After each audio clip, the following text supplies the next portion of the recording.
Well, I have notes today, you guys, because I really want to make sure I cover off many things. As well, I'm recovering from COVID, so I have a little bit of what I fondly refer to as the head bees, the buzzing in my head that hopefully they're making honey of my old failures in my brain. But I need my notes for sure today. And I do want to make sure that I stay within 45 minutes so we have at least 15 or 20 for a good, rich discussion at the end. And I want to see and hear from you. I really want to try to create this space as interactive. But for the first part, I do have some things I want to cover and I want to say, because this is a big topic area. So for now, for bandwidth, let's take our cameras down. If we can, just turning off your camera and your mics are off, and let's begin. So we're calling this session Climate Psychology, and I've entitled it From Emergency to Emergence. So I just want to welcome you all and thank you for taking the time to be here with me. You're very brave, willing to show up at this long emergency that we're all part of, and to be in service of something greater than ourselves, in service of all life. It's a real privilege to be here, and thank you for coming. And thank you for those who are going to watch this later. My name is Dr. Hilary Leighton. I'm an associate professor in the School of Environment and Sustainability. I am the program head for the MA in Environmental Education and Communication and the Graduate Certificate in Sustainable Community Development. I'm also an eco-psychologist, and I'm a registered clinical counselor in BC in private practice at True Nature Counseling and Eco-Psychotherapy. I'll just ask everyone to turn their cameras down if they can, just because we're really trying to save on bandwidth with so many people. So if you could turn your cameras off and we'll keep your mics off, we'll just carry on from here. Okay, great, thanks. So I want to start with a traditional land acknowledgement. And as we zoom in from wherever we are today, let's just begin in gratitude and humility for the ground beneath our feet. If you can feel the ground beneath your feet, and just even imagine as you fill your body with energy and with breath, just to take a big deep breath and activate the parasympathetic system. Just imagine the breath coming up from the earth, even up through your feet. Just gratitude for the lands that you're on. Royal Roads is situated on traditional and unceded land of the Kasapsum and the Lekwungen peoples, also Beecher Bay and Souk. And people have gathered here for thousands of years to fish and forage for medicines and plants, and to hunt and to gather in circle and have ceremony and teach their children. And pre-European contact, the people here in the land held a great respect and reciprocity for one another. And, we could learn a lot from that ethic today. But, even saying the word unceded land, like, can you hear the grief in that word? Unceded. These lands were taken. There has been so much grief in our past. So I don't speak this lightly or speak it just as an easy script. It is an astonishing gift to be with these lands and to be with these peoples, these communities that have been on these lands, and these creatures and these waters and all of it. One powerful response to our urgent existential threat right now of climate change and an antidote to settler mentality is to carry forward that lineage of gathering together and leaning in to listen to the land and to really live in conscious ways with the rest of the living world. Another amazing thing that we're doing, I'm just thrilled with, and I'll just say it everywhere I go, is we're creating a farm at Royal Roads. We're creating an edible landscape. We're starting with a kitchen garden and with a renewed intimacy with the land, and we have the helping, guiding hand of an Indigenous ethnobotanist and other regenerative agriculturalists that are helping us. So we begin in great gratitude. So I don't want to go too far off of that acknowledgement before I recognize the relationality it has with what my field that I work in, which is eco-psychology. And so I don't want it to be token or rote that we do land acknowledgements, because that sometimes is happening. So I might ask the question, what does ecopsychology and a First Nations worldview share? And while I can't say that I know all 630 First Nations worldviews in Canada, for instance, I can speak to shared purpose and place and identity and culture. And some of these common grounds are things like understanding that everything is alive and speaks in its own tongue, that there is a deep interconnectedness of all things. It may be invisible. We're starting to understand a little bit more about the invisibles now that we've had a worldwide pandemic, but everything is connected. And everyone within that connection has a specific purpose. This beautiful green amphibian one here in this picture has his own frog nature. And so we all come with our own true nature. If you don't know where your people are from, if you don't know where your people's bones are buried, you don't know where you belong, then you are lost. And in some tribal cultures, that can mean, that you're risking death if you don't know where you're from, you don't know your ancestry. And then there's a sacredness to all of life, that how we live and learn and behave and raise our children in the world and create culture must include this sacredness of all life. And there's an incredible importance of learning through story, through the stories that are handed down and the larger stories we might call creation stories or archetypal stories that exist, that have always been being told and being lived. And these stories are our teachings and ways of remembering ourselves to this larger community. So just for a moment, if you wouldn't mind in the chat, popping in who you were named for. So who were you named for in your family? And just very briefly, and the lands that raised you. I know that sounds like a strange question, perhaps, but everybody gets it. So I'll take a moment here while you start to fill up the chat, and I'll just say who I'm named for. Well, I was named for Sir Edmund Hillary. He had just scaled Everest just after he scaled Everest, I was born. And, if we'd lived in a different society at the time that recognized non-white people as equally significant, I could have easily have been called Norgay, but I was named Hillary from my father, who had great aspirations from me. And the places that raised me were the beautiful striated rocks of the Canadian Shield, that were made through tectonic shifts and glaciation and erosion.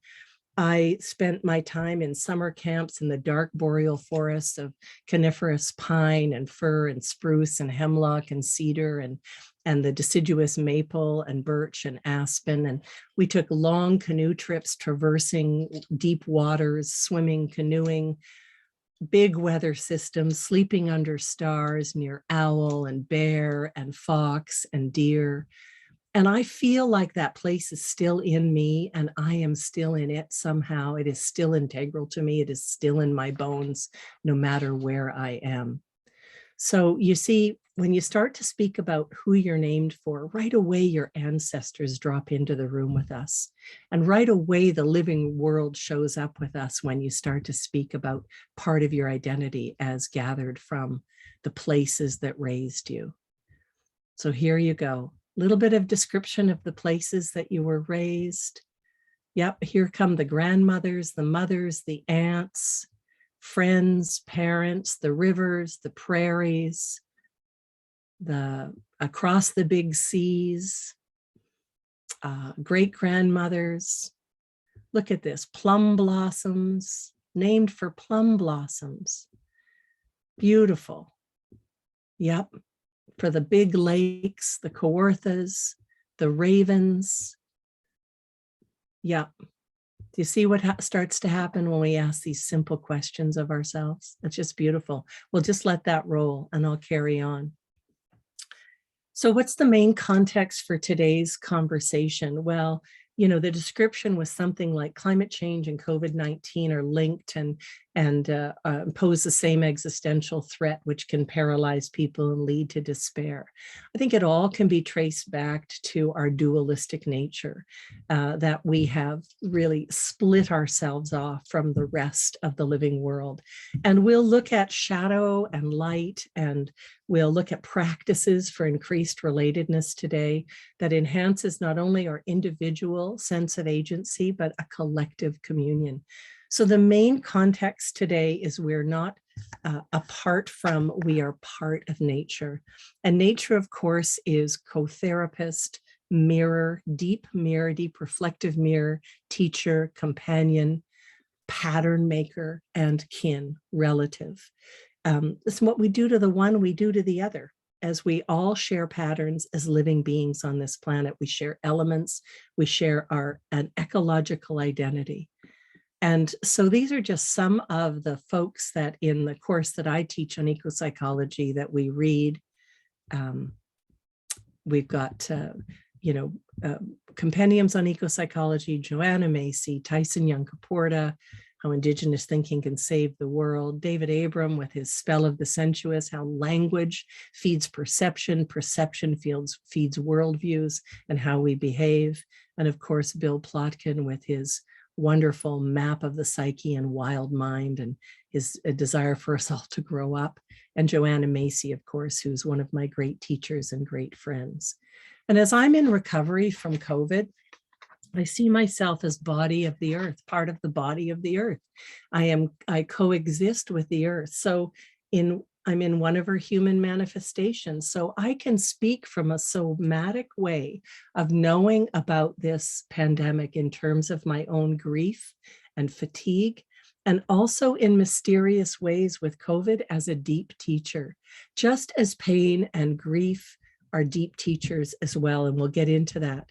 But this isn't common parlance. And actually, most people want to get rid of these disagreeable feelings, but there is another way we can be.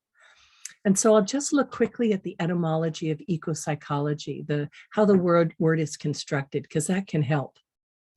Eco comes from the Greek oikos, which means world or home. We'll say world for the purposes of today. Psyche is also from the Greek, and it means butterfly, breath, or soul. So we'll go with soul. And logos, L-O-G-O-S, means to come to know something, or knowing. And actually, Heraclitus said it was knowing the divine in everything. And he was born in 535 BC. So this extends the notion of the individual psyche from the singular to a plural, to the rest of the natural living world and beyond to the cosmos, a much larger domain than traditional psychologies allow. So it would be as if psyche, soul, was the size of the earth, as James Hillman, the depth psychologist, wrote. Or we could say we are in psyche. We are part of a world ensouled. Instead of being me on the world, I am experiencing myself as world, as part of the living world. I might say something about depth psychology too. I'd probably call myself an eco-depth psychologist, because eco being wide world and depth would be that deeper sense of the conscious self that ties us to the collective unconscious that Carl Jung spoke about. So it's dropping down into soul. So this wide connection, but this depth too. And I'll just say that, eco-psychology is a kind of holistic systems approach to psychology.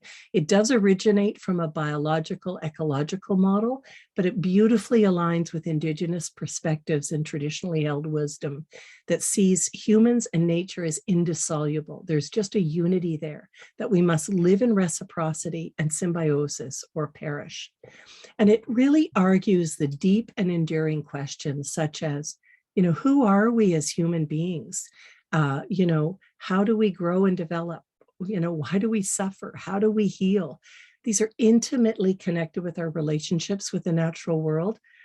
And similarly, the overriding environmental questions of our time, the sources of, the consequences of, and solutions to environmental destruction and profound loss are deeply rooted in our psyche. our images of self and nature, and our behaviors as a result. But eco-psychology doesn't shame or blame us for how we've been or where we've come from. We're all in this together. It helps build a deeper identification with others, human and more than human. It helps build our compassion and our insight. And it really starts to provide a more embodied conception of what it means to be fully human in our wholeness, in terms of our vital connections within a living system, dependent upon all of its constituent parts for its own ecological health. That's the systems approach. So mending this split is conciliation. This is how we can radically repair. Just imagine you are Earth walking in one of her human conscious forms. How might you be different? How might you act differently? How might you live differently? But our worldviews do shape our behaviors, and in turn, we are planet shapers, often destructive ones. So to be clear, it's not being human that's the problem. As one of my wonderful students and now someone who teaches for me, Jason Young, says, it's our particular way of being human that is a problem. That we've disrupted these large ecological cycles through endless consumption, pollution, destruction of habitat, loss of biodiversity, and we rely on these progressive, dominant, expansive worldviews. These ideals of progressivism and techno-scientific solutions to our problems. We're still so far away from what's really going on, and we're suffering from what I call a kind of Cartesian hangover from the Enlightenment era where we have all those assumptions about us being dominant and better than and separate, and we privilege a point of view that looks at one kind of science, the rational linearity, the objectifiability, the verifiability of empirical science. And that way of being has alienated us from the rest of the world. We need art and imagination and intuition. We need all the rest of what it means to be fully human, to understand the world and understand our true natures. And that's how you can have someone like Putin today looking at Ukraine and saying Ukrainians are less than Russians, looking at them as less than.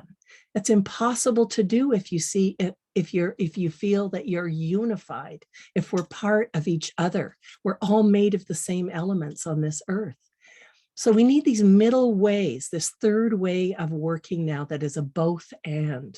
It's more generative to have what Donna Haraway calls middling places, where we have room for subjectivity, intuition, imagination as a wellspring, emotions, senses, bodies. That's what whole education looks like, not just our fine minds. And we can also be these life-changing planet shapers for the good.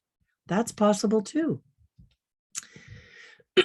About 27 years ago, Neil Everden, in his book, Natural Aliens, said, "We are not in an environmental crisis, we are the environmental crisis." And he called ecology the subversive science. It's because it's invisible, this deep, invisible webbiness of science. Just going to admit somebody here. There's Maria Bremner. And these entanglements of relatedness and open interconnections are so difficult to prove. But it's the recognition that we're all part of living systems, open and embedded with each other. It's part of what we might say is the real World Wide Web, this connective tissue. And because we're not separate, we're part of all of this reciprocity. I would say that the connective tissue at the very deepest level is the soul, and the soul is ecological. And that's just not my own thinking. That does come from some of my teachers, but it also comes from wonderful other mythologies throughout the whole world. So here we go. So in Hindu culture, Indra was known as the fiercest god of the gods. This is Indra's net. He was the greatest god in the Vedic pantheon, and he lived at the center of the sacred mountain of Meru, which was known as the Axis Mundi, or in Hindu tradition is the center of the world. And he was a warring god. He wanted ultimate power, so he cast his net far and wide over every living thing. And Each node, each vortex in that net held a small crystal jewel. And his vast net held infinite nodes with infinite small jewels. And in effect, the reflection of each small jewel contained the reflection of every other small jewel, which in turn reflected all the other jewels, and so on ad infinitum. So within each gem was the vast whole reflecting itself. So this is both holon theory, which I'll get to in a moment, that we're wholes and parts of wholes nested within wholes. And it's also quantum entanglement theory. So this is the, in quantum entanglement theory, mythologized. Rather, this is the myth of the archetype type of what has always been, but that science has now discovered. And yet our Indigenous brothers and sisters and artists and poets have known this kind of complex connectivity for years. And we could look to someone else like Thich Nhat Hanh, wonderful Buddhist monk who just passed away at 95 this year. He says our body is not limited to what's inside the boundary of our skin. It's much more immense. It includes the layer around the earth, for if the atmosphere were to disappear for even an instant, our life would end. There is no phenomena in the universe that does not intimately concern us, from the pebble resting at the bottom of the ocean to the movement of galaxies millions of light years away. How immense is that? How beautiful is that? And Thich Nhat Hanh was a beautiful connector. He would look at a bowl of ice cream and he would say, "Hello, cloud." You know, looking at the ice cream and saying, "Hello, cloud." He would trace back where that ice cream came from, the cloud, the rain, the grasses, the cows, the milk that was made from the cows, the milk that was made into ice cream. He would look at everything and say hello to its origins, tracing back these invisible webs. How beautiful is that? Whoops. So ecopsychology, I'll repeat, is a systems approach where a system is a whole, functioning as such by virtue of the relationship of its parts, the health of the relationship of its parts. So let's look at this bear on the log. So looking at the bear, it has relative individual agency. But of course, the bear is embedded within this larger systemic order in communion with the world. So there's always this dynamic tension of the system and then within a larger system. The whole and part is referred to as a holon. It's made up of interdependent components, yet holarchically structured. So holons are both wholes and parts. Context profoundly influences us. So atoms, molecules, cells, organelles, the bear, the family and group of bears, the larger biospheric system of rivers and root balls and grasses and salmon, they all nest. These are all living systems and open systems. We are open systems just the same way.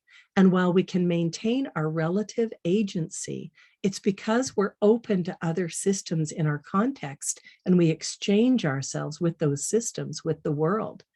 So whole systems thinking underpins a kind of eco-psychotherapeutic practice, and it feeds a worldview that builds the case that you can't separate the part from the larger context, from these tensions that are required without the whole system suffering.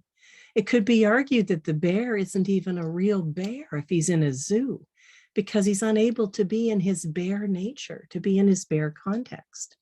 So just hang in there for a minute with me on systems. It's just a little systems primer.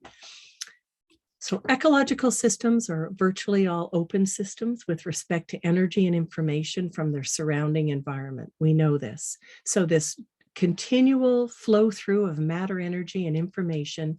And thanks to that capacity, systems can self-regulate, self-stabilize, and maintain themselves with respect to the larger environment. So we can always compensate for changes in the environment. For in biological systems, for instance, this is called homeostasis.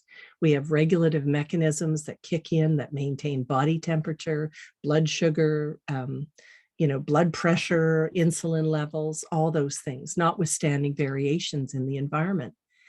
So open systems will always try to return to steady state following interruptions, or what we say are perturbations, both internally and externally in the environment.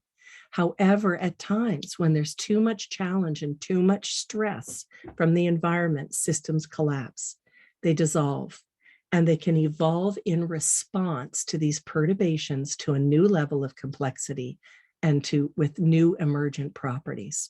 It's called transcendence. So we can look at something called panarchy theory that briefly, I'll just look at this, comes from forestry and was discovered by Buzz Halling and Gunderson. And what we're really saying, it was named for the nature god Pan, the god of nature, and Pan also means all across, as in pan-cultural, pandemonium, pandemic, and panic. And this model describes how in living systems, let's say the forest, for instance, you'll go into a mature conservation of, let's say a mature forest that really not much is moving. It's very thick and mature, and it's ripe for the kind of natural forest fire that would happen. And I'm not talking about wildfires due to climate change, et cetera, or to human intervention, but the natural kind of forest fire that will actually release nitrogens, pop seeds, and a new kind of forest, a kind of fractaling will start to happen. It'll reemerge in a new identity, different forests, some of the same elements, but not all the same. And another forest will begin. And this panarchy model moves across space and time in small and fast ways and large and slow ways. So let's look at it now in the context of humans. This is another way to look at it. So algorithms, like the old status and identity, the red line, you're going along with your highs and your lows, and all of a sudden you hit bottom, you fall into a hole. Depression, loneliness, despair, dark times. St. John of the Cross called it the dark night of the soul in the Bible. Carl Jung called it the dark sea night. And these are places of deep despair, and in systems that would be like a perturbation. And so what we try to do is come back to homeostasis. But there's really something rich about being in this darkness. And I'll just say that, well, as a psychotherapist, I'm not against medication, but I am against the rapid use of medication every time something difficult comes our way. I think we're in a really prescription happy mode in terms of just trying to get through things rather than to move through them with consciousness. So imagine you've fallen into this hole, and there's nothing stopping you from getting good guidance, for spending some time in that place, for really feeling what has been depressed, suppressed, repressed in you that needs now to have some airtime, needs now to be witnessed, needs now to be brought forward in good, helpful ways and with good guides, good guidance, good therapists, good counselors, with help, with community, with witnessing. I'm not saying go this alone, but I'm saying imagine that Dante, when he was writing the Inferno, and he awoke in the middle of his life, in the middle of a dark wood. What if he medicated? He would never have gotten to the thing that was most important for him to get to in this lifetime. And if you do spend some time there, and it's not too long, but it's time enough to see what is trapped and held inside of yourself, in your own psyche, that needs to be released, needs to be integrated, needs to be welcomed back, needs to be completed, then you can actually initiate to a new status, a new level of identity, a new initiated, integrated way, and you move on. But this will happen again because we have to get used to these necessary darknesses that are part of being a whole human. Carl Jung said, I don't want to live a good life. I want to live a whole life. I want to feel everything. But we're not really set up. We don't have a culture that welcomes all of these feelings. So here are some points to consider. All complex systems, both human and biophysical, experience relative periods of stability, collapse, and reorganization. It's natural. And we are part of complex systems. We know that many of our current political, economic, biophysical systems are unstable. They've reached tipping points. They're in a state of collapse. Right, we know this. At the personal and collective level, this is also a necessary experience in a natural system. And you know, when systems are unstable, if there's been too many challenges, too much perturbation, it doesn't take much for everything to go. It's that straw that breaks the camel's back. It doesn't take much. It's called the butterfly effect. And we know right now that the status quo is unsustainable. We know we need some sort of creative maladjustment. We don't want to adjust to a sick society. We need to actually create a more life-giving, sustainable, evolutionary, and compassionate society. Or as Joanna Macy says, let's act our age, all 4.5 billion years of it. And so there's another person that Joanna hung out with, which was Arne Næss, a wonderful Norwegian philosopher who coined the phrase deep ecology. And he saw the soul as ecological a long time ago. He didn't quite say that, but he was really concerned with moving from an egocentric kind of way of being to an ecocentric awareness, moving from the individual ego to a profoundly interconnected larger biosphere. And he said, when we do that, when we identify our ecological identity, our ecological self, then we come to self-realization, self-actualization, and we start to know what might be called our eco niche. Whoops, I just missed one of these guys. I knew this would happen. And so eco-niche is the phrase that Bill Plotkin uses from the Animas Valley Institute, another teacher and dear friend, and someone I feature in my program as well. And he is mostly concerned, he's a visionary eco-depth psychologist. He's concerned with arrested human development that he says is linked to all crises. And he offers a descent to soul initiation to true adulthood, which is not a rite of passage or therapy necessarily. It takes longer, but he has maps for this journey. And he says it's vital for our future and our species that we actually grow up, take responsibility and start to take our place, know our soul's purpose and start to contribute and deliver that and offer it as a giveaway. Dissolve these current identities that are tied and linked to consumerism and to our egos and start to turn toward this soul-centric, he says, soul-centric awareness. It does just beautiful, beautiful work. Beautiful programs too. And then there's Robin Wall Kimmerer, wonderful Potawatomi Citizen Nation SUNY professor. And in her language, she says, there is he and she, but there is no it. So the Gary Oak outside my window, it could not be outside my window, he or she or ki. We might refer to it as ki, or the plural might be kin. And ki means of the earth. So rather than objectify Gary Oak, I will see Gary Oak of this earth as my relative, not a resource, or as he or she. Traditional peoples didn't see the world as subject-object. They saw the world as subject-subject. They still see the world as subject-subject. It's Western cultures that commodify the world. And so this is about deep reciprocity. And it really brings a new light to that wonderful prayer, all my relations. Another great teacher of mine and someone I feature in my MA is Joanna Macy and Molly Young Brown, The Work That Reconnects. And for some of you here, you'll be familiar with that. It's the deep structure of the course that I teach. And Joanna says we're not in a climate crisis, we're in a crisis of perception that we could ever be separate from the rest of the living world. She says, well, business as usual is going on, there's also this great unraveling and this great turning. We can be part of the great turning, but that requires a different idea of ourselves in relationship to all of life. And her work, The Work That Reconnects, really helps us deepen our compassion for others and deep identification with the life of others, to really kind of shape leap into what it would be like to be Gary Oak and to have a different kind of conversation with Gary Oak. And The Work That Reconnects is a beautiful fourfold spiral that always starts in gratitude and presence, because we know we're getting into difficult ground here.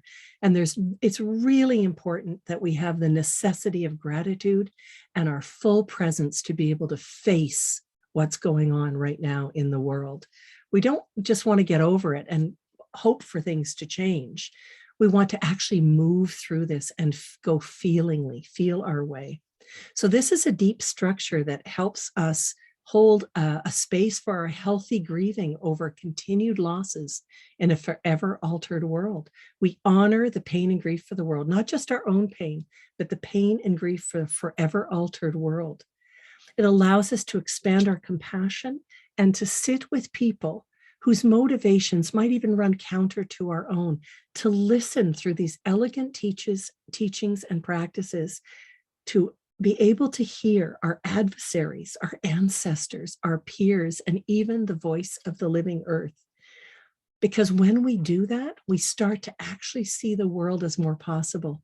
The scales drop from our eyes and we begin to see how our own behaviors can contribute to something positive. We can actually move forward, make hope with our bodies as a kind of active and forward moving hope.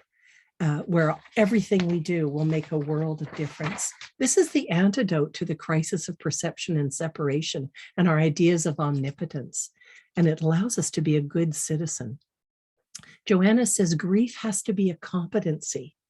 It's actual grief is viewed as grieving is we grieve what we've loved and lost or what we're losing.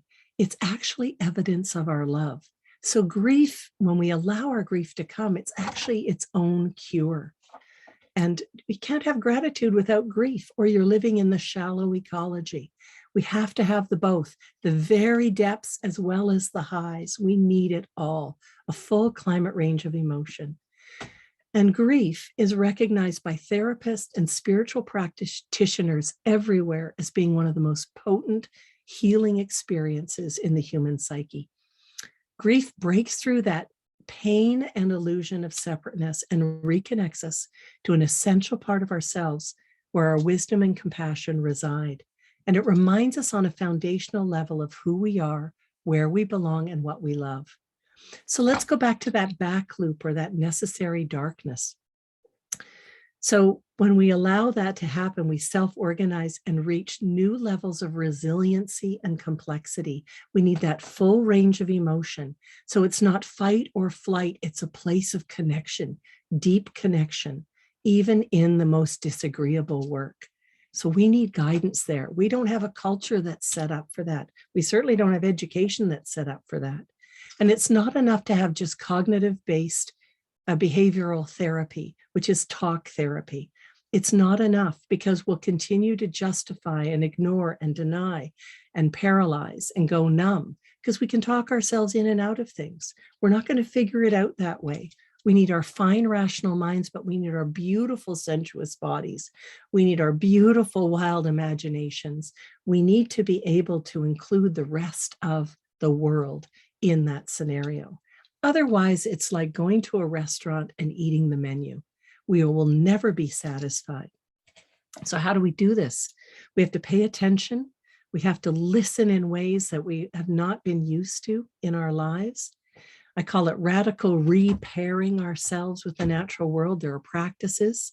So we need to find good guidance here, good learning, good teachings, to not turn away from all of these big feelings right now, but to start making connections. And that helps us remember, become members again of an earth community, to belong and to remember our own true natures. We need actually to be able to have dark adjusted eyes to see in the dark. But look at this landscape. This is legal. This is a whole manifestation of grief and greed. This is how we look when we separate and dominate and we ruin life systems. No matter the rules, what we do to the one, we do to the other in an interconnected world. And just imagine you could say, hello, paper, hello, consumption. Could reverse Thich Nhat Hanh's way of looking at the ice cream. But what he also does say is what we need to do now is within us start to hear the cry of the earth, the sound of the earth crying, because we also are earth. So we can't ignore this.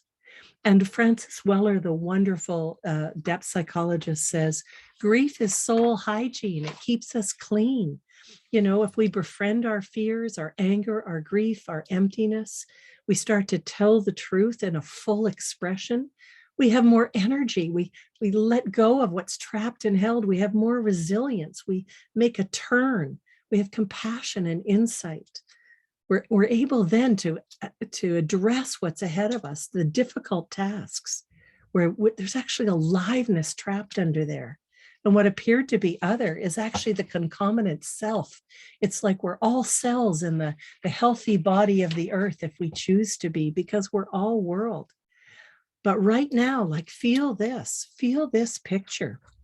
How can we not feel the collective trauma of what's going on with the earth herself under siege? You know, how can we not be threatened by these larger energies and these that are moving through the disruptions of large ecological cycles, worldwide pandemics, and again, the threat of nuclear war? If we're all connected deep down by the ecological web of life, of course we're feeling this. But if we have this choice to move toward this more concentric worldview where we see everything as a you, a thou, what Martin Buber, the wonderful Hasidic scholar, said is I, thou. He saw in his cat this aliveness. He saw the soul of his cat. That was so long ago. Can we remember this soul to soul connection? We're not a collection of objects, said Thomas Berry. We're a communion of subjects. So then we'll say to ourselves, you know, let's look at some recent research from Stefano Mancuso from the University of Florence, Suzanne Samard at UBC, whose beautiful work finding the mother tree. She was one of our Bateman lecturers last year in our MA program. The German forester, Peter Wolleben, the Irish ecologist, Diana Beresford Kroger, the large white dog barking in my basement. Sorry, we're having an accompaniment by large dog in the key of G. But they all point to the direction of trees as having sentience and the ability to feel and be aware of their environments. There's lots of research right now on plant thinking and vegetal thinking and all of this kinship with the world, the more than human world, flooding our inboxes, our libraries, and our bookshelves. So do trees have sentience? Do flowers and plants have consciousness? What about mountains or mosses or arbutus? Does everything have a soul? Well, for 99% of human history, we did believe that. We believed the world was enchanted and alive. Anima mundi. We looked to weather systems and animals and signs and seasonality. You know, we understood that there was a gesturing landscape, a world that speaks. So here's just one offering I can offer you, and it's just a very brief way to look at this, is that in terms of radical repair, this is serious play. This is called your moral imagination, to really make the leap, to embody an encounter with the more than human world. It's a little bit magic. Go out into your own backyard. You don't have to go far. It doesn't have to be exotic. Ask permission to, you know, feel yourself first drawn to maybe this beautiful big old tree. Ask permission to sit there, and then sit and listen for a time and get to know this one. It can be a tree, a stump, a patch of grasses. It can be just about anyone there that you meet on your way, and say, who are you? Who are you? Who are you? And keep asking, who are you? And keep asking until there's no more answer, and journal this, write this down. And then say thank you, and know that you can return anytime to this place. Show your gratitude. And as you reflect on what you write, this is called place bonding, by the way, or sight sitting. Take another leap of your moral imagination and deeply identify with the life of the one that you sat with, and speak out loud in I messages as you describe this one. I am tall. I have branches. So really imagine what it's like to be that one. And this is where the psychology of it comes in terms of eco-psychology. You can ask yourself, you were drawn to this one. Do any of the traits that this one displays, do they contribute are they the ones you share? Do they in some way fit with your way of taking part of the great turning? Are you the rooted one who craves community? Do you have far-reaching branches? Are you a jagged rock yourself? If we allow ourselves to be drawn in by someone or something, the psychology of it says that we might share these same qualities. In fact, in Greek, the word admire means in the mirror. So it's true also of things that repel us or are egregious. It wouldn't really bother us if it wasn't also part of us. But that's really hard to take when we start to look at our own psychology and we say, oh, I don't want to look at that. I think that's all out there in that person. That person is evil. I'm not evil. This is where we start to do shadow work, which is profoundly important work where we start to see ourselves in the lives of others. And if we do this work, we couldn't possibly have war. We couldn't possibly scapegoat. It allows us to have this forgotten and original intimacy with the world. And it allows us to have deep identification with all humans and more than humans. So these practices allow us to listen and reflect and to sit often, make offerings and feed beauty. And it's not just a nice to have. This isn't recreation. This is real medicine. But it starts in gratitude and presence. It's very important that we start by giving something, not just taking a hike or taking a forest bath, but turning that around and saying, what am I willing to give? I'm ready to be tender. I'm ready to look at suffering with compassion and insight and empathy, instead of repressing it or depressing it, because the world is both beautiful and terrible at once. But for the most part, we don't allow sorrow. We don't welcome our grief or our despair. We don't cry when we feel like we should cry. We certainly don't think school is a place for crying or to be outraged or express pain or emptiness. But if we're going to educate for a whole human, we need places of mourning, because tears cleanse. They keep us clean. They keep our eyes clean so we can see, our hearts clean so we can feel. When we speak our truth, and it's a kind of a deliverance from anguish. We can no longer have a private burden. We share it with everyone. And that's why Theodore Rorschach said it's possible then that healing the wounded psyche may require we find ways to prescribe nature. So how do we move from emergency to emergence? Well, we think with rather than think about nature. We speak with rather than about nature, as if it's separate. And we move from dominator to defender, from colonialist to community member, from observer to participant, original participation, from it to thou or to kin, from looking at the world as a resource, natural resource, to natural relative, moving from the personal to the planetary, and we move into a new reality when we deeply identify with all life into empathy. So how do we become this particular way of being human? How can we flourish and be, planet shapers to the good? Can this work heal us and move us to change our ways? Can you take this, desire to be with all others back with you? Can you drag this back like snaggy debris on the tail of the slug, to aerate your life? What are we willing to give in return? How are we going to be together? How are we going to start learning about who else is here, unless we start asking, who are you? Who are you? And finally, the last slide with lots of words on it, but just a few things: to speak with, not about the world. Enduring relationships like sitting, and I mean practice. If you don't think you have half an hour to sit for an hour. This is a practice being in conversation with the world, a larger conversation than the ones we're used to. Journal, walk in praise, speak out loud, express a climate range of emotions. That's the work that reconnects, TWTR. Coming Back to Life is a wonderful book by Joanna Macy that has and Molly Young Brown that has all these activities in the back. You can expand your resources. You can play more, get good guidance. Start to deepen in and learn your own ecological identity. What is your soul's purpose, your niche, your original instructions, what you're here to uniquely give away? We can be positive change agents in the great turning. We can be generative. We have to start to learn to see in the dark, to not be afraid of these dark things, and learn perennial patterns, learn about the world. When I say stay fit for the world, I don't mean just physically, because that's the shallow ecology. I mean emotionally, spiritually, sensuously, in your body. Stay fit, be generous, be generative, feed beauty. And of course, we always want to practice humor for perspective and humility.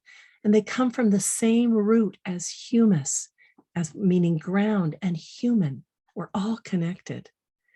So, often what's very difficult, though, is when we lift the veils. When we look at the word apocalyptic, for instance, it looks like it's the end of days. People say it's the apocalypse. It looks like the egg is cracking.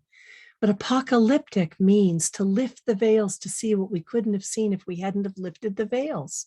So imagine that it's going to take something like collapsing certain systems for something new to be born.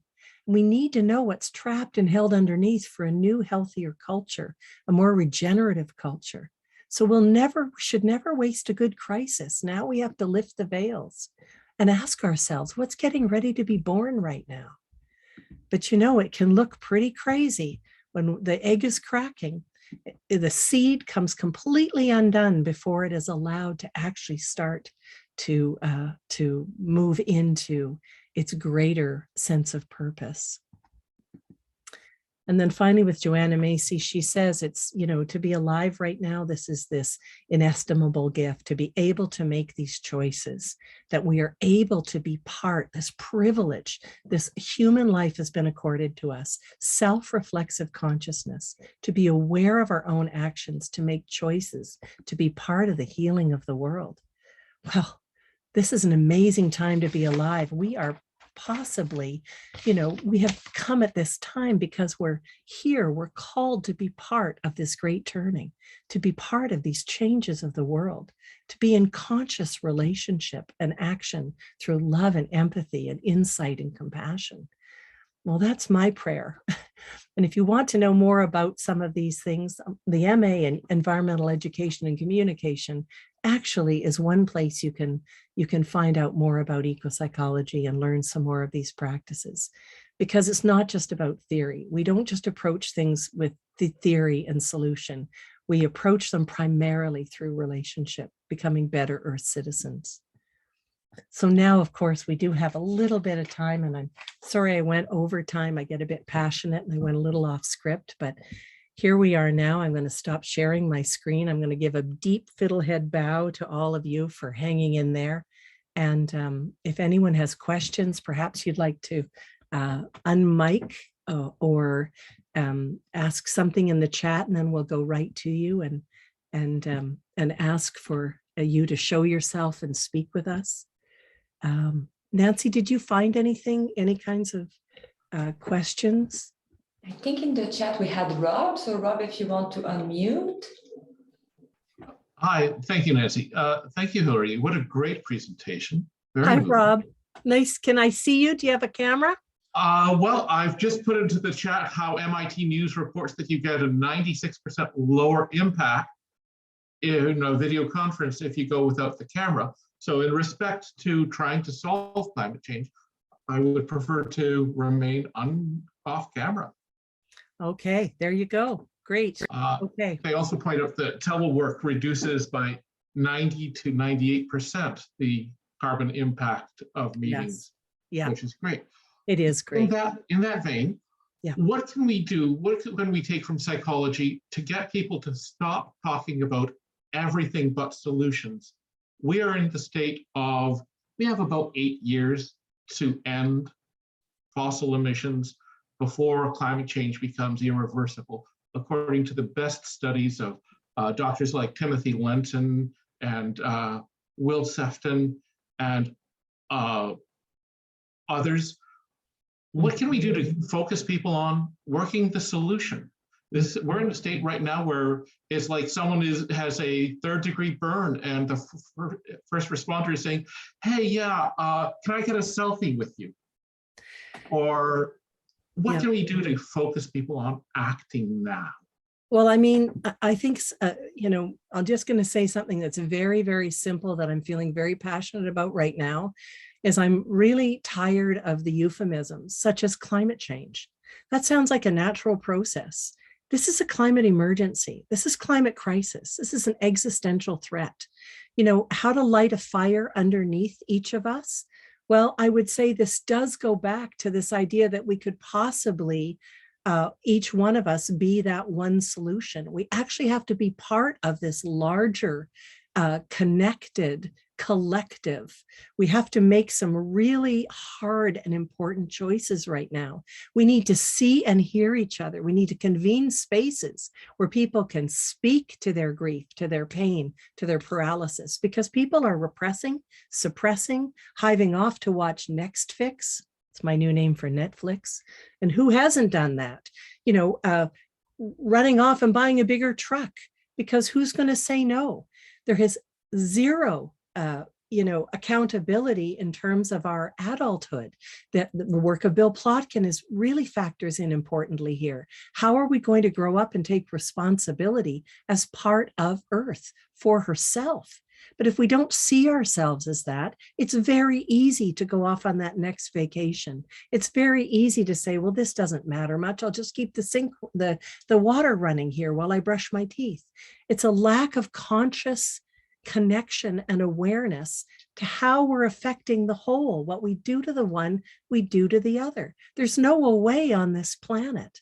And really, there's no one coming to save us. There's a huge cultural shift to superheroes again, to DC Comics. You'll see it everywhere because we're looking for saviors. Well, we are the ones who can save ourselves. We are the ones we can count on. So anyways, I don't know if that helps, Rob, but I say it starts with the small steps close in. It starts with these practices. It starts with understanding that everything we do can make a world of difference, everything. And, I also say support the groups and the communities that are doing this beautiful work, get involved in that if you can. But, also take care of yourself in this moment, because we've seen too much burnout where people try to go out and save the world when really it also starts here in psyche, in soul. We're in the world in psyche. So we need to have that beautiful individual agency as well as a sense of communion. We need both, that kind of dynamic tension to be part of a healthy, to be cells in a healthy world, the body of the world. So that would be one way to answer, and it could be a longer conversation, and I'd be curious about other people's answers too. Is there if there are any other questions that anybody has, or Rob, does that anything else you'd like to say? I do believe we have Bruce here. If you want to unmute Bruce and ask your question.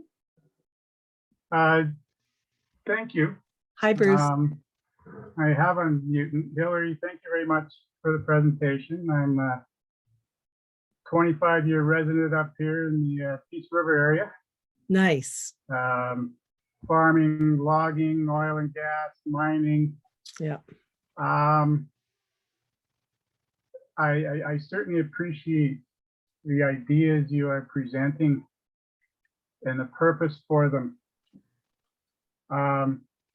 Being related to and having many friends in those resource sectors, how might you present ideas like this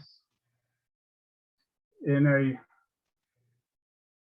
way that could be meaningful or accepted to those kind of audiences, people at minimum wage, people working in the resource sectors, whose livelihoods depend on what they do.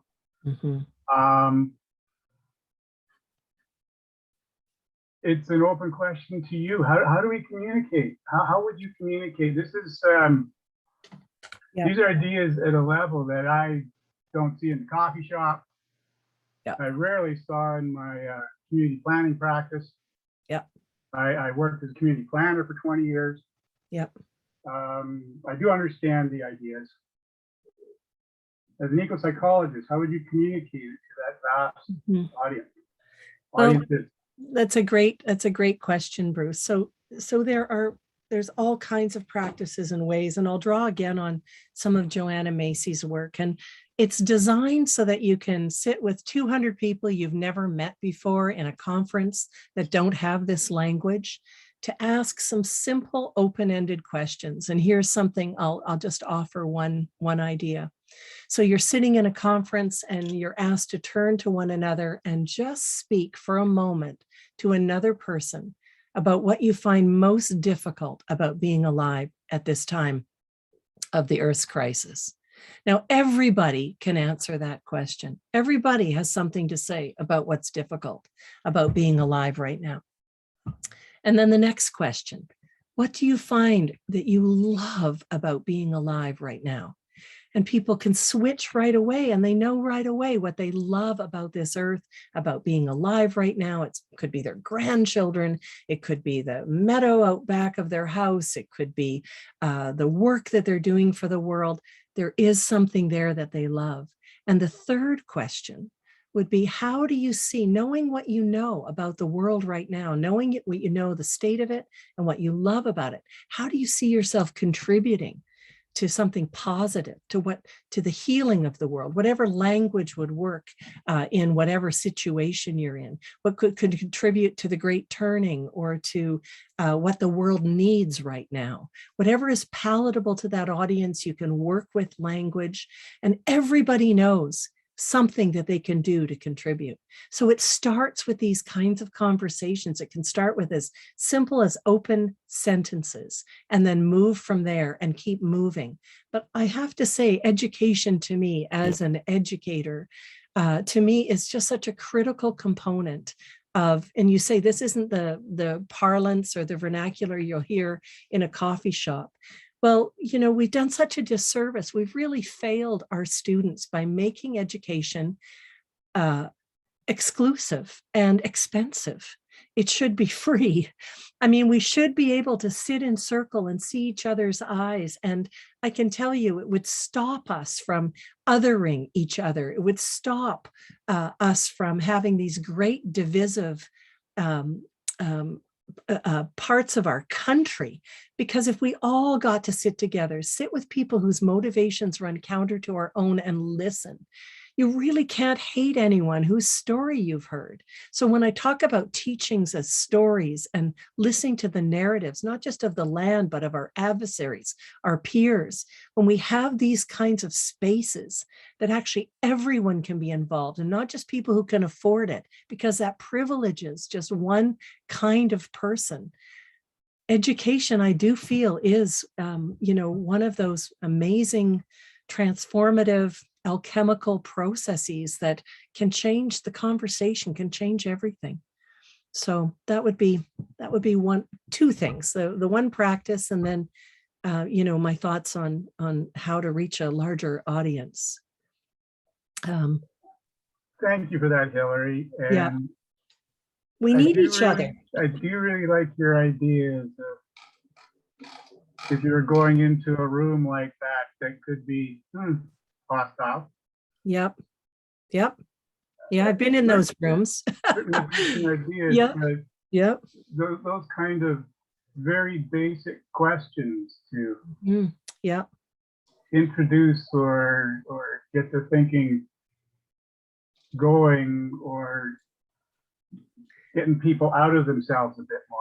Right. And it brings in feeling, because when you're talking about love or difficulty, you're bringing in your feelings. Even if you're talking about it, you're bringing up your feelings of how you feel about something.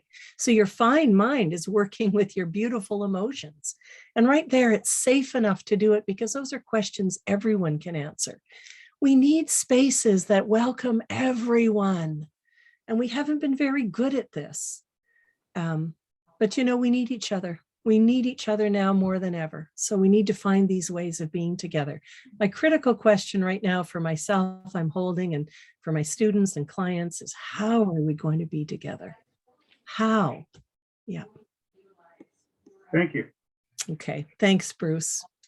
I think we're at the top of the hour and probably people might have to go, but if you want to stay and ask any questions or speak with me and listen to my dog bark, I'd be glad to stay on for another moment or two. Is there anyone else you see, Nancy, that? Yeah, I think Sean wants to unmute and ask something. Yeah. Sure. Hi there. Hi, Sean. It's lovely, absolutely lovely to be able to participate in this this learning, and everything you said was absolutely fascinating. The question I had, you know, I'm a teacher. I have run into so many times a huge disconnect between the intention of curriculum and the actual implementation of it. One of my mentors, he teaches educational leadership, and he has his students ask, or he asks his students the difference between schooling and education. And I feel like the education which you talk of, this education that's regenerative, is something that happens in spite of schooling. And the hidden curriculum. yeah, and the kind of bigger question I have is, how do we, you know, the ideas are here. The ideas exist, have existed for so long. Yeah. How does eco-psychology approach the idea of implementing those ideas in a system that is, you know, we're all part of, that we exist in, but is something that's very destructive? How do we implement those ideas meaningfully? So, you know, we could even look back at John Dewey, you know, 110 years ago, he said this: teachers have to not only be trained socially, they need to be trained psychologically, because they're dealing with human souls. And, you know, if we actually took that tact, if we all became Deweyists, if we looked for the powers, proclivities, and passions of the students and followed those bright threads, then our curriculum would be different than the people that, you know, that are at our, you know, higher levels of education, that are building out some of our, you know, our main guidelines for curriculum, would be taking this into account. I would say that's, you know, I would say there is a hidden curriculum, and it is with those teachers that have the courage to teach, the courage to know how to implement something creatively, to move with the students, to honor their own powers and passions and proclivities while still meeting the necessary outcomes that they have to do. It's a stretch. But I think more and more you're finding this language is becoming common. There's one thing for the pandemic and for, you know, our climate emergency. It has escalated the language. It has escalated these ideas. It's not so crazy anymore. I'm not the person who talks to trees on campus that's considered crazy. I'm now actually, hey, you know, she believes the trees are teachers. There might be something there. She's not the only one. She learned this from thousands of years of other people. And, you know, so, hey, let's listen to this for a moment. So I think things are changing, but I would say this: be brave, just a half shade braver. Just stand in for what you believe. Keep furthering this for your students, because this will matter to them so significantly. Let's not wait till they get to grad school that we finally ask them what they think and what they feel, that we actually create these spaces that they can be more fully human, and not lop all of that off to fit into this society that really is not well, you know, in this moment. We want to find other ways to be with them. And, you know, bless you for teaching. Bless you for being a teacher. You know, I have so many teachers in my MA in environmental education and communication. I just am so privileged to be with them. So bless you. Thank you. Yeah, bring art, you know, go outside. Absolutely. That's right. Do it all. Well, thank you so much. I hope to continue this conversation. Yes, reach out to me. That would be great. Take care. Okay. Well, I think we'd better wrap it up now, Nancy. I think we're just about at the place where we're about 10 minutes after. I'm grateful everyone has stayed. Unless there's a burning question. Me. Second. Oh, okay, Arnold. Yeah. Yes. I'm in the bedroom. Ah. But yeah, It's we just okay. have our I'm in the 3-year-old. office in the Yeah, basement. It's a mess. yeah, child's breastfeeding beside me with my partner. So yeah, we're in the bedroom. But great, enjoyed everything. But the I did put something in the chat in regards to environmental racism. That's actually continuing ongoing in Amjinong and surrounding communities within kind of like the Great Lakes. So Yes. it's always been a interesting topic since the wars and before the wars and then after the wars. And still today, right, with Yeah. industrialization and what's going on with the corridors and Chemical Valley here. Yeah. So, and it's overbroadened and quite a bit of anxiety some days. But Oh, because again, like the overload, like I shared too on some cases of, you know, we don't need like so much notifications of like what's happening every day, but we do have to, right? And the incidents of the Chemical Valley and the accumulation of the projects and spills that, you know, happen every other day or every 2 days, whatever, could be day to day, but still, you know, no, and this is part of the discussion that I kind of shared this morning too, but it's I've been interviewed before too in another well, Al Jazeera by Megan O'Toole, but we're still talking about these stories, and we're talking about the Bucket Brigade in the conversation and how the citizen action was occurring and how we were able to then take our own air sample and then move and present it to our chief and council, but also to present it to the industry and the government too, and which again like led to like the air monitoring stations here in the community. So yeah, but community science. Yeah, you're yeah, doing your own community science. Tell me, Arnold, what do so you do? How do you handle your own grief around, you know, how do you move through your own grief around, you know, your connection to the land and also sounding the alarm about these issues that you've been doing, it sounds like, for such a long time, and how slow, you know, any kind of action is. How do you, you know, because you guys are negatively impacted and yet you contribute probably the least in carbon emissions. That's the way the environmental racism works too, you know. right. You know, you're contributing less. I mean, you contribute more to biodiversity and to, you know, safe habitat and to, you know, I would just say that it's a broad general statement, and but yet you're the most negatively impacted. So, you know, Yes. how do you grieve? Well, one thing that you did bring up again, within our language too as well, like what was mentioned before, is part of acknowledging the other spirits kind of moment or reconnection with the land. And that's the thing too, is also part of this situation that we have here is in regards to the children and how they relate, connect to the land environment itself or being part of it. Because one thing I always bring up too is that a child doesn't really know the stressors. They don't know what's occurring here, either if they are outside waiting for the bus Monday to Friday, morning and evening or afternoon. But still, I give that point of view because it's them staying at one pivotal point during the day and time of year, right?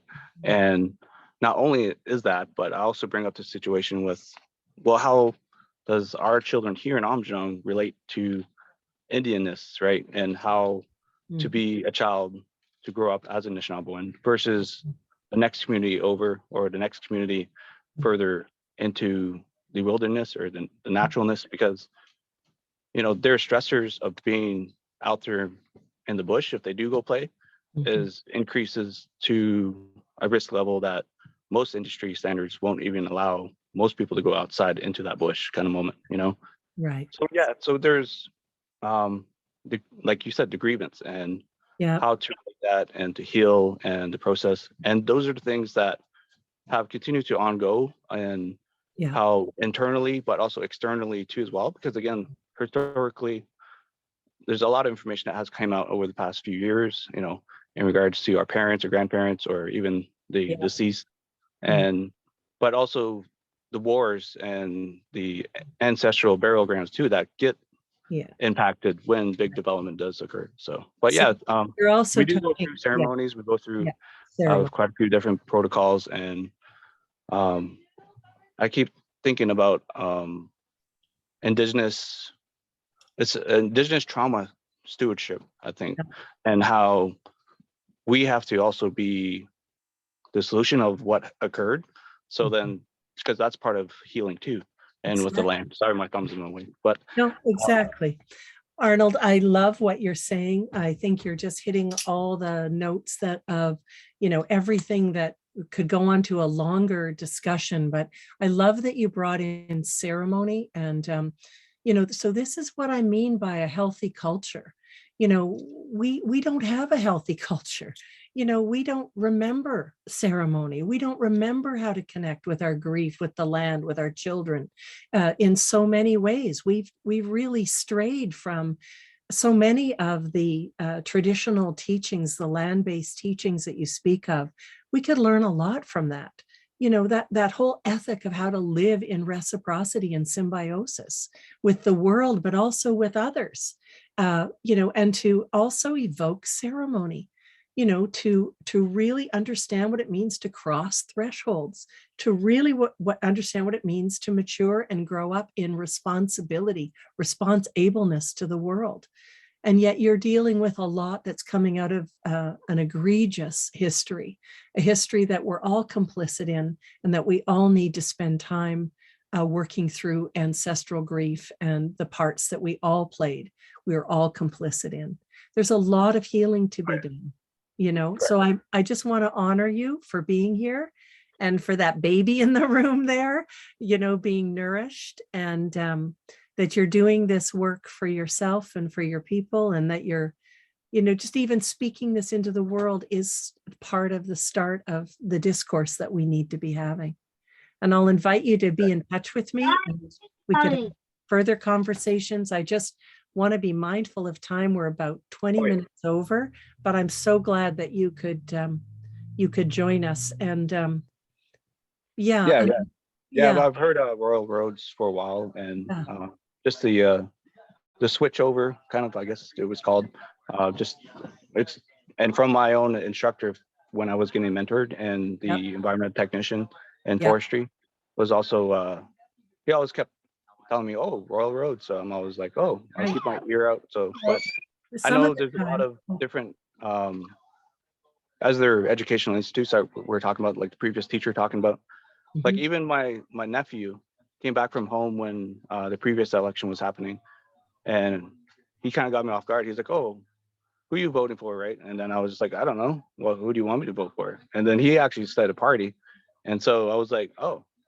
So I was like, okay, I'll vote for that party just because you're interested in this and you've actually talked about it with your school. And I was just like, oh. So it was pretty cool just to hear him go through that from the school point of view, and to actually come home and be like, hey, did you vote? I was like, oh, okay, yeah. So, but yeah, it all relates, not really in those settings, but it's showing, not the political stuff, but I was talking about the child and learning, and the teacher reaching out and doing all that stuff. It's great work. Yeah. So Arnold, I see that Sean Jones in the chat has said, can you share a link to your Al Jazeera interview on the subject? I believe it's just called Environmental Racism. It's a story too as well from the East Coast and the Central.